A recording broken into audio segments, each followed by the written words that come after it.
everyone, it's Angie. Welcome back to my channel, Literary Labors. Over the last few months, I've been collecting autumn and Halloween themed books in anticipation of my October TBR.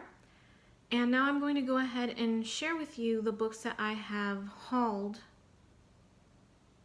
in the last few months. So I'm going to start with 3 books under the same series. This is the Tales of Mystery and the Supernatural series. I first read 2 books in this series last year during October. I read a collection of short stories by Sheridan Le Fanu and a collection of short stories by M.R. James. And I really enjoyed both of those books. I enjoyed the author's stories. And these are really inexpensive on Book Depository. I think they're only about $5 or $6. I found a couple at Half Price Books and one at on Book Depository. So I have The Lurking Fear by H.P. Lovecraft. Forward to that. I also have The Beetle by Richard Marsh. These 2 were both from Half Price. I've never heard of Richard Marsh, but I know when I checked out the clerk was happy to see that somebody had picked up The Beetle. And then this one I bought from Book Depository. It's The King in Yellow by Robert W. Chambers.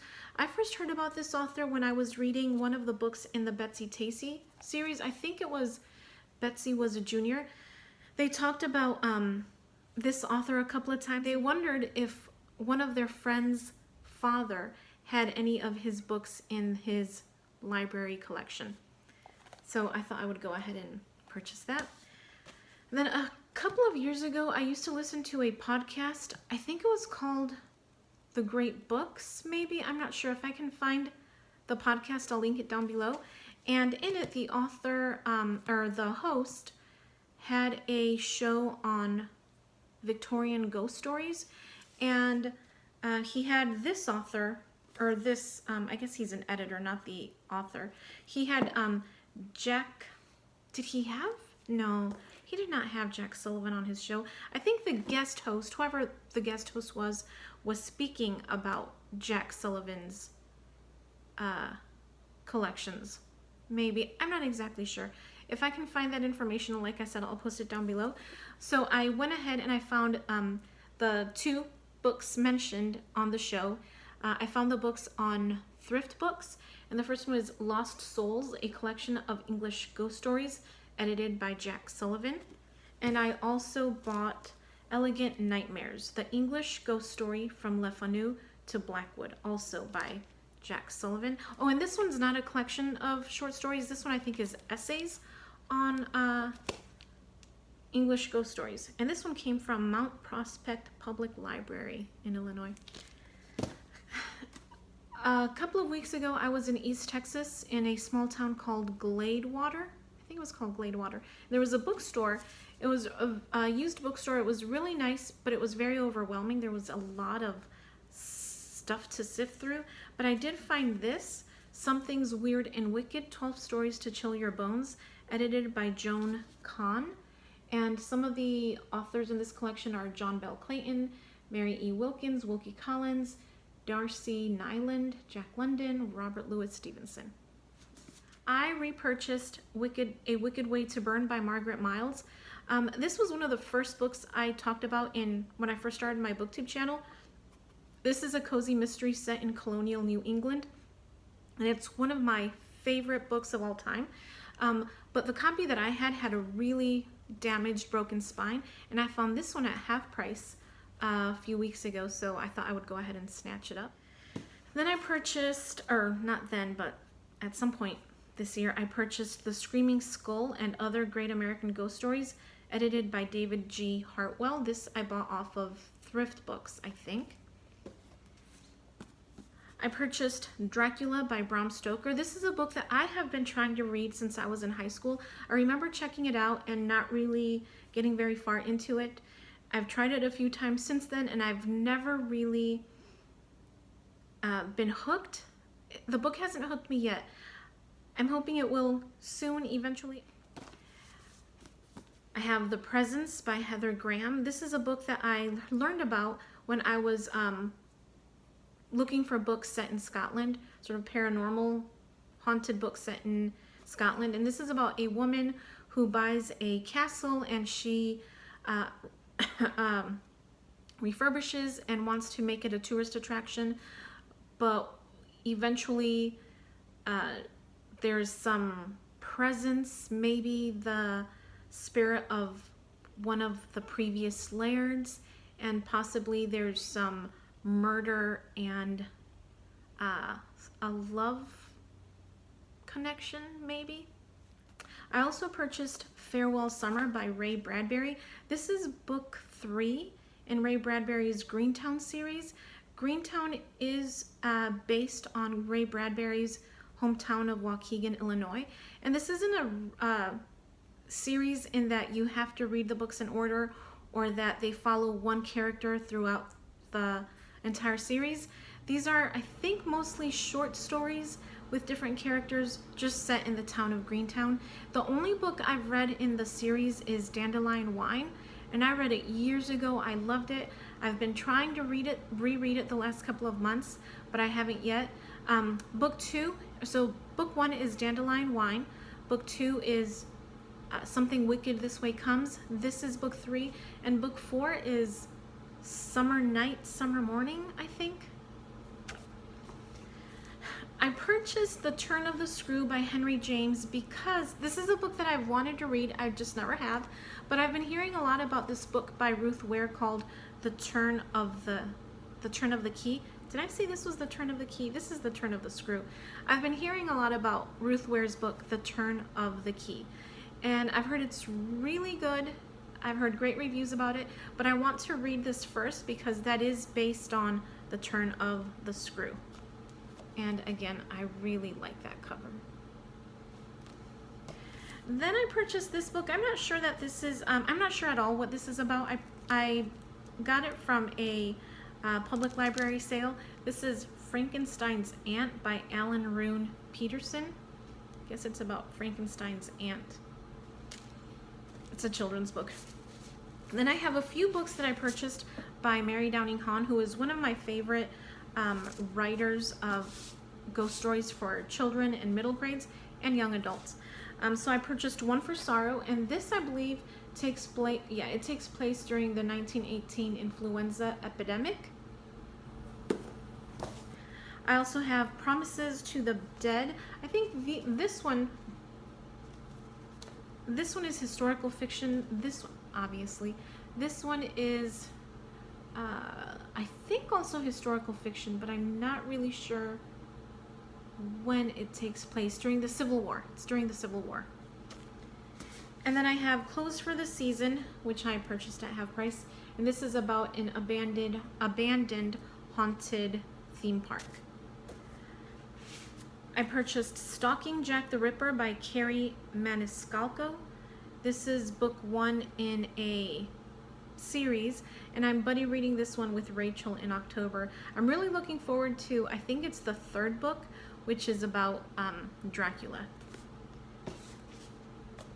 A Woman in Black by Susan Hill, the classic English ghost story. And I'll be honest, I didn't know this was a book until the movie with Daniel Radcliffe came out, whenever it did, several years ago. That's when I first learned about the book, and I have wanted to read it, just never have taken the time to. Recently I was at Target and I saw this book, The Saturday Night Ghost Club by Craig Davidson. This is about a group of friends who start a ghost club one summer, and I think things kind of get out of hand and they encounter things that they never expected to actually encounter. This one sounds excellent. I first heard about this on Amazon. I was doing a search for something, and this is one of the books that popped up, and it is called A Season with the Witch by J.W. Ocker. And this is nonfiction. This is about a man who takes his family to live in Salem, Massachusetts for the fall, during the fall, so that he can experience what it's like to live in Salem during the scariest time of year. I'm really looking forward to reading this one. This is a reread. This is The Haunting of Charles Dickens by Lewis Busby. This one, I don't remember what it's about. I know it's about a boy, or a boy and a girl. I'm not really sure. But somebody has disappeared and Charles Dickens is involved somehow. I remember really enjoying it. And Lewis Busby has also written a book called John Steinbeck's Ghost, which was excellent. It takes place in Salinas Valley in California. So yeah, Lewis Busby, great author. And I think he's also written, did he write The Yellow Lighted Bookshop? Which is a book about books. If anybody likes books about books, and I'm sure you all do, then definitely check out The Yellow Lighted Bookshop. I'm pretty sure he wrote that. Then I repurchased The House with a Clock in Its Walls by John Bellairs. This is one of the first book in the Louis Barnevelt series. I misplaced my copy. I don't know where it is, so I went ahead and repurchased it, and unfortunately now it has this little sticker on the front. And I did notice at Barnes & Noble the other day that they have brand new editions, which are pretty fun looking, but I still prefer these editions. And this is an incredible series, the Louis Barnevelt books. If you've not read them and you want something fun for autumn, totally suggest reading the Louis Barnevelt books. Really, any of John Bellairs' books. He's got the Anthony Munday series, which is also really good. And then there's another series, but I don't, Anthony Munday, and then I think Jonathan Dixon. And then there's also Rose Rita Pottinger, who is a part of the Louis Barnevelt series. But yes, highly recommend Louis Barnevelt.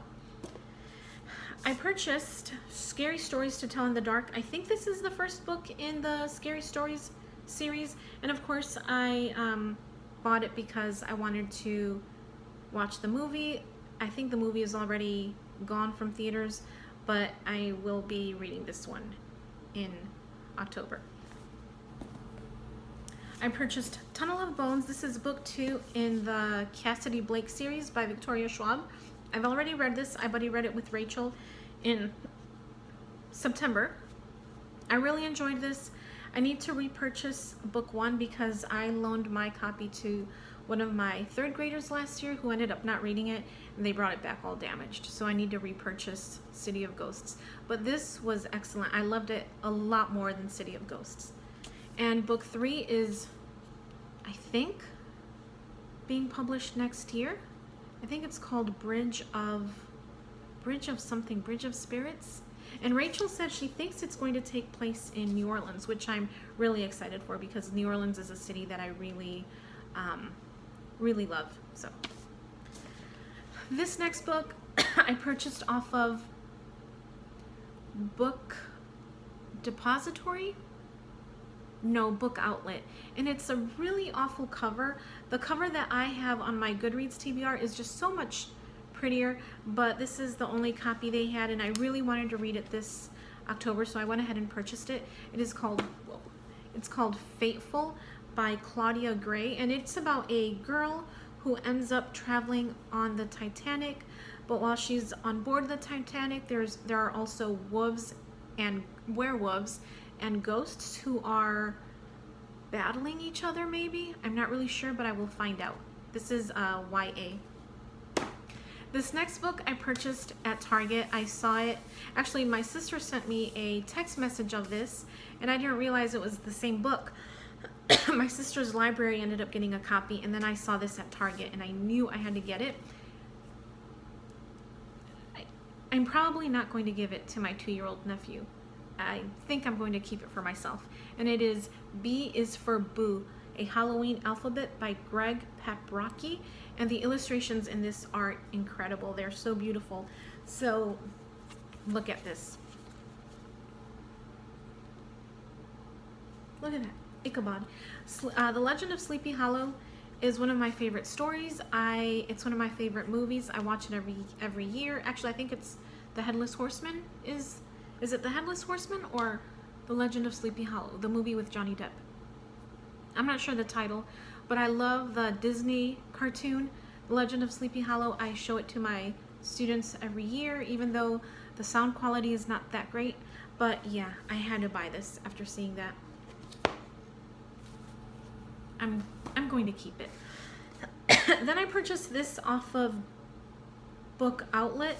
I saw it it just popped up and I knew I had to get it. It's called Only the Dead Know Burbank, a novel by Bradford Tatum, and it's kind of damaged right there. Everything else is fine. It's just a little damage to the cover. This is about a woman who, an English woman who wakes up one day and she is buried. She's been buried alive, or at least we think she's been buried alive. She comes to, and then she somehow ends up traveling to California, where she fits right into the movies being filmed at the time. The Frankenstein, classic movie monsters, Frankenstein, werewolf, Swamp Thing, and she fits right in, probably because she is one of them. She's the real deal, not just an actor wearing face paint. Did that make any sense? And then the last book I have in my haul is The Screaming Skull. This is a collection of classic horror stories edited by Michael Callahan. And this was also a purchase from Thrift Books. That was my autumn and October Halloween book haul. If you have read any of these books and you would like to let me know what you thought of them without any spoilers, comment down below. I will see you next time.